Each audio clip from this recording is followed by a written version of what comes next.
నమస్తే, welcome to our channel. Jaganmohan Reddy హయాంలో శాఖలన్నీ కూడా ఎంత అవినీతిమయమయ్యాయో మనందరికీ తెలిసిన విషయమే. అందులో ముఖ్యంగా విద్యాశాఖకు వచ్చినట్టయితే గతంలో మరి బొత్స సత్యనారాయణ దీనికి మంత్రిగా వ్యవహరించారు. అయితే ఎలక్షన్స్ అయిపోయిన తర్వాత ఆయన చేసిన కుంభకోణం బయటకు వచ్చింది. అప్పటి నుంచి కూడా ఇది ఆసక్తిని రేకెత్తిస్తోంది. టీచర్ల బదిలీలు చేస్తామంటూ ఒక్కొక్కరి దగ్గర నుంచి లక్షల్లో వసూలు చేశారని 100 కోట్ల వరకు ఈ కుంభకోణం ఉంటుందని చెప్పి మరి వార్తలు అయితే వస్తున్నాయి. గతంలోనే వాళ్ళు ఆయనపై కంప్లైంట్ ఇస్తామని కూడా బాధితులందరూ బయటకు వచ్చారు. మరి ఆ కుంభకోణం అయితే ఇప్పుడు బాగా హాట్ టాపిక్ గా మారింది. దీని గురించి మరిన్ని వివరాలు తెలుసుకునే ప్రయత్నం అయితే చేద్దాం. అంతా ఉన్నారు టీడీపీ స్పోక్స్ పర్సన్ సూర్యదేవరలత గారు. నమస్కారం అండి. నమస్తే. జగన్మోహన్ రెడ్డి హయాంలో ఏం జరిగింది అంటే ఒక్కొక్క మంత్రి చేసిన ఘనత గురించి చెప్పలేం కానీ ఒక్కొక్క మంత్రి చేసిన అవినీతి గురించి మాత్రం బాగా బయటకు వస్తోంది. మొన్నటి వరకు రోజా గారు కావచ్చు, వీళ్ళందరి గురించి విన్నాము. ఇప్పుడు బొత్స సత్యనారాయణ విషయానికి వస్తే ఆయన కూడా మరి టీచర్లకు బదిలీలు చేస్తామని చెప్పి అర్హత లేకున్నా కూడా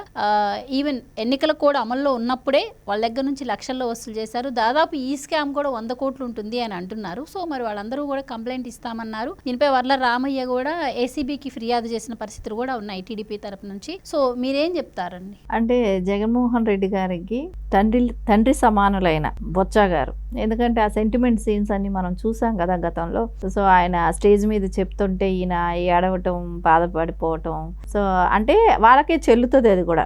ఎందుకంటే గతంలో వ్యతిరేకించింది బొత్స సత్యనారాయణ జగన్మోహన్ రెడ్డిని, తర్వాత వాళ్ళతో కలిసి పనిచేసింది బొత్స సత్యనారాయణ గారే. సో అవకాశవాది అనేది మనకు అక్కడ బాగానే కనపడుతుంది బొత్స సత్యనారాయణ గారు. సో ఆయన విద్యాశాఖ మంత్రి అయితే ఎలా ఉంటుంది మరి? సో ఖచ్చితంగా ఆయన విద్యాశాఖ మంత్రిగా ఉన్నప్పుడు 100 కోట్ల స్కామ్ అంటే ఓన్లీ టీచర్స్ బదిలీలోనే 100 కోట్లు సంపాదించాడు అని అంటే ఇంకా మిగతా వాటివన్నీ లెక్కలు తీస్తే ఇంకే రకంగా ఉంటుంది అనేది అర్థమవుతుంది.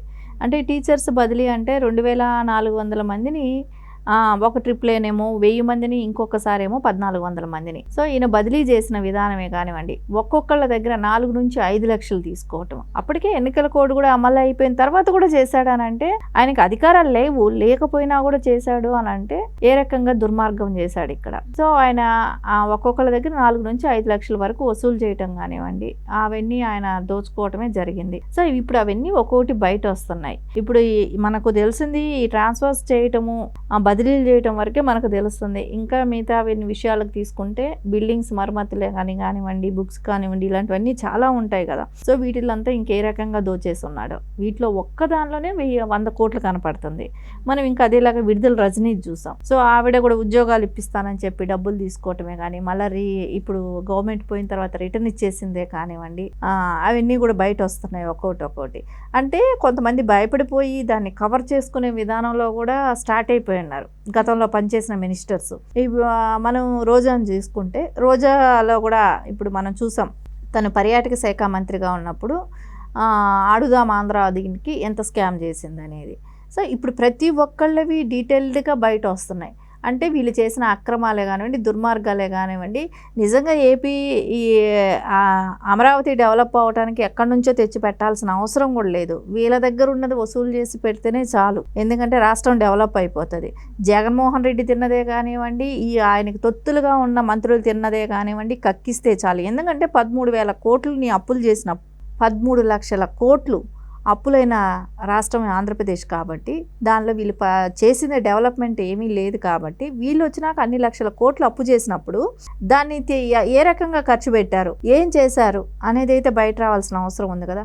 అవన్నీ బయట వచ్చినప్పుడు చక్కగా నిజంగా ఏపీ రాష్ట్రానికి ఎక్కడి నుంచి డబ్బు అవసరం లేదు. వైసీపీ వాళ్ళని దగ్గర నుంచి దోచిన అక్రమ సొమ్ము అంతా బయట లాగితేనే ఏపీ రాష్ట్రం బ్రహ్మాండంగా అభివృద్ధి చెందుతుంది. పోలవరం కంప్లీట్ అయిపోతుంది, రాజధాని కూడా కంప్లీట్ అయిపోతుంది. అన్ని లక్షల కోట్లు దోచుకు తిన్నారు.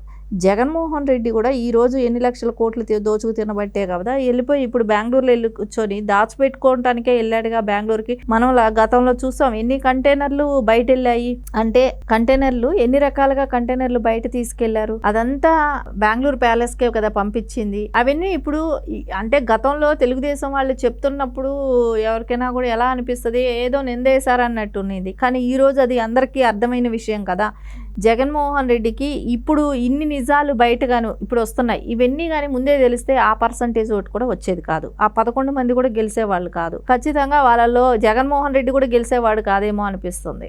వీళ్ళు తిన్న సొమ్ములే కానివ్వండి, దుర్మార్గక ఆలోచనలే కానివ్వండి, వీళ్ళు దోచుకున్న రాష్ట్రాన్ని దోచుకున్న విధానమే కానివ్వండి, ఇవన్నీ ఇప్పుడు ఒక్కొక్క మినిస్టర్ గురించి ఒక్కొక్క రకంగా బయట రావటం కానివ్వండి, ఇప్పుడు అందరూ భయపడటం స్టార్ట్ అయ్యింది. ఎందుకంటే వాళ్ళు తిన్నదంతా కక్కిచ్చే టైం దగ్గరకు వచ్చింది కాబట్టి. అండ్ ఇంకో విషయం మేడం, ఇది జరిగింది అంతా ఎలక్షన్స్కి ముందు ఆయన ఏం చెప్పారంటే ఎలక్షన్లు అయిపోగానే మీ బదిలీలు ఉంటాయి అని చెప్పి ఎలక్షన్ కోడ్ అమల్లో ఉన్నప్పుడే వాళ్ళ దగ్గర నుంచి మనీ తీసుకోవడం జరిగింది. కానీ ఆ ఇచ్చే వాళ్ళు కూడా ఇల్లిటరేట్ కాదు, వాళ్ళు కూడా టీచర్స్ ఎంతో చదువుకున్న వాళ్ళు టీచర్సే అయి ఉంటారు కాబట్టి అంత మరి అంటే మైండ్లెస్గా వాళ్ళు ఎలా ఇచ్చారో తెలీదు. ఓన్లీ ఇది ఎలక్షన్స్ ముందు ఎలక్షన్ ఇయర్ అంటే అంతకుముందు 3 years మరి ఎంతమంది దగ్గర బదిలీ చేసి వాళ్ళని నియమించి తీసుకున్నారో అది తెలియని విషయం. ఇప్పుడు దాన్ని కూడా ఎంక్వైరీ చేయాల్సిన పరిస్థితి అయితే ఉంటుంది. అండ్ ఇంకో విషయము, కొత్త ప్రభుత్వం వచ్చాక మీ బదిలీలన్నీ మేము సెట్ చేస్తాము అని చెప్పి ఆయన మాట ఇచ్చారు అని తెలుస్తోంది. అసలు విద్యాశాఖలో ఇంతకుముందు ఎప్పుడూ జరిగినంత అవినీతి ఒక్క బొత్స హయాంలోనే జరిగింది అని కూడా అంటున్నారు. సో మీరు ఏం చెప్తారు? అంటే ఇప్పుడు అంత కాన్ఫిడెంట్గా వాళ్ళని నమ్మించాడు, నెక్స్ట్ మేమే అధికారంలోకి వస్తాం, సో అధికారంలోకి వచ్చినప్పుడు మేము మిమ్మల్ని ట్రాన్స్ఫర్స్ చేస్తాం, మీకు కావాల్సిన చోటు వేస్తాం అనేది వాళ్ళు అంత నమ్మకంగా నమ్మించాడు అని అంటే వాళ్ళందరూ విద్యావంతులే, సో వాళ్ళందరూ ఓ ప్రొఫెషన్లో ఉండే వాళ్ళు, ఇంకా పిల్లలకి టీచ్ చేయాల్సిన వాళ్ళే. సో అలాంటి వాళ్ళు ఏ రకంగా మోసపోయారు ఇప్పుడు ఇతని దగ్గర? అంటే మా గవర్నమెంట్ వస్తుంది అని అంత ఖచ్చితంగా నమ్మబలికాడు అనేది ఇక్కడ మనకు అర్థమవుతుంది. సో ఆ నమ్మకంతో వాళ్ళు ఇవ్వటం జరిగింది. కానీ ఈ రోజు బయట వచ్చింది. కానీ ఇతను స్కామ్లు అంటూ అంటే మనం గతంలో కూడా చూస్తే ఆయన లిక్కర్ స్కామ్ల దగ్గర నుంచి అన్నీ ఉన్నాయి, ఆల్రెడీ ఉన్నాయి. అవన్నీ కూడా ఇప్పుడు ఒకదాని వెంబట ఒకటి అన్నీ బయట వస్తాయి. ఎందుకంటే వాళ్ళ బిజినెస్లే అలాంటివి, వాళ్ళు ఏ స్థాయిలో నుంచి ఎక్కడి వరకు అట్లా వచ్చారనేది, అంటే గతంలో లిక్కర్ కూడా ఉన్నాయి కాబట్టి ఇవన్నీ కూడా బయట వస్తాయి. బొత్స సత్యనారాయణ గారు ఎప్పుడూ కూడా ప్రజలకు దగ్గరగా ఉండటం కన్నా ఆయనకి పదవుల మీద వ్యామోహం ఎక్కువ.